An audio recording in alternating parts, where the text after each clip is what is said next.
Tendance toujours dans le rouge pour le CAC 40 à la mi-journée. Les investisseurs semblent privilégier la prudence à l'issue du premier débat télévisé entre Joe Biden et Donald Trump. Un débat particulièrement houleux qui a laissé plus de place aux invectives et aux insultes qu'au débat d'idées. Joe Biden qui a été obligé de demander à Donald Trump de se taire alors que celui-ci lui coupait sans cesse la parole. Un reproche qui a également été fait à l'actuel président des États-Unis par l'animateur du débat.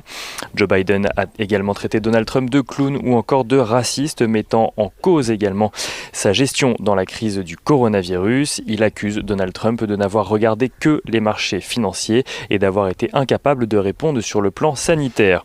Donald Trump qui a défendu son bilan, expliquant que son gouvernement avait fait un travail génial.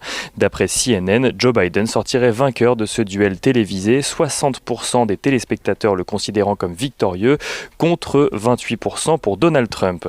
Donald Trump a cependant réitéré ses accusations sur les possibilités de fraude du vote par correspondance, estimant qu'il pourrait ne pas reconnaître le résultat de l'élection ou demander à la Cour suprême de trancher.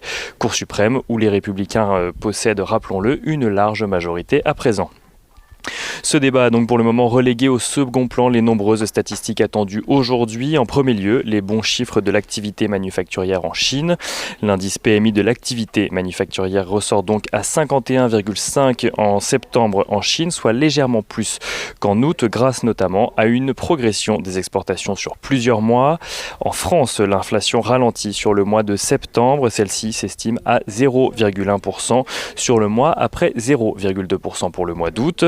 La consommation des ménages a elle augmenté pour le mois d'août. L'INSEE constate une hausse de 2,3% sur le mois, portée par l'augmentation des achats alimentaires et notamment la hausse de biens de consommation de biens fabriqués. Et enfin, les prix à la production restent de leur côté stables sur le mois d'août par rapport au mois de juillet. Côté entreprise, Veolia a annoncé ce matin avoir fait parvenir à Engie une offre améliorée sur Suez. Veolia qui passe d'un prix de 15,5 € par action à 18 € par action. L'offre tient jusqu'à ce soir minuit. Engie s'est d'ailleurs engagé de son côté à prendre une décision aujourd'hui. Bouygues a annoncé hier soir la cession de 11 millions d'actions d'Alstom, représentant 4,8% du capital de ce dernier. Une vente à terme conclue avec BNP Paribas dont le dénouement est programmé pour le 3 novembre prochain. La cession, qui n'aura aucun impact sur l'acquisition par Alstom de la branche ferroviaire de Bombardier, laissera tout de même à Bouygues 9,7% du capital de l'entreprise. Et enfin, Biofitis voit de son côté sa cotation suspendue aujourd'hui après avoir réalisé un bond de 69% hier. Le titre, estimé pour le moment à 67 centimes d'euros, devrait voir sa cotation rester suspendue jusqu'à la publication d'un nouveau communiqué.